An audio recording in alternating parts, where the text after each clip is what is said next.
కృష్ణుడికున్న గొప్పతనం ఏమిటో తెలుసా? రాముణ్ణి ఎవరు ఇష్టపడతారంటే ధర్మాత్ములు ఇష్టపడతారు. జేబు దొంగలు, హంతకులు రాముణ్ణి ఇష్టపడరు. ఎందుకంటే రాముడు ధర్మాత్ముడు. ఆయన వాళ్ళకి ఇష్టం ఉండడు. కానీ కృష్ణుడు చూడండి, సంగీత వాయించే వాళ్ళందరికీ కూడా, సంగీత పరికరములను వాయించే వాళ్ళందరికీ కృష్ణుడు ఇష్టం. ఎందుకంటే బాగా వేణువు వాయిస్తాడు.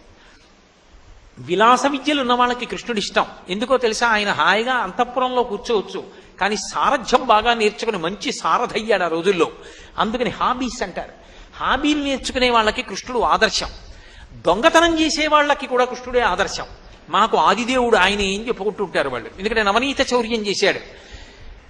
నేను ఆ మాట అనకూడదు. రాసలీల సరిగ్గా అర్థం కాకపోతే నా నోటితో ఉచ్చరించడం ఎందుకు? అంతటి తప్పు పనులు చేసే స్థాయికి దిగజారిపోయేవాడు కూడా కృష్ణుడు రాసలీల చేయలేదా అంటూ ఉంటాడు. అలాంటి వాళ్ళకి కృష్ణుడే ఇష్టం. ఆఖరికి చిన్న చిన్న పిల్లలకి కూడా బాలకృష్ణుడు ఇష్టం. వృద్ధులకి బాలకృష్ణుడు ఇష్టం. మంచి పరిపాలకుడికి కృష్ణుడి వ్యూహరచన ఇష్టం. రాయబారులకి కృష్ణుడిలా రాయబారం చెప్పడం ఇష్టం. ధర్మాత్ములకు కృష్ణుడి యొక్క ధర్మరక్షణ ఇష్టం. జ్ఞానులకు కృష్ణుడి యొక్క భగవద్గీత ఇష్టం.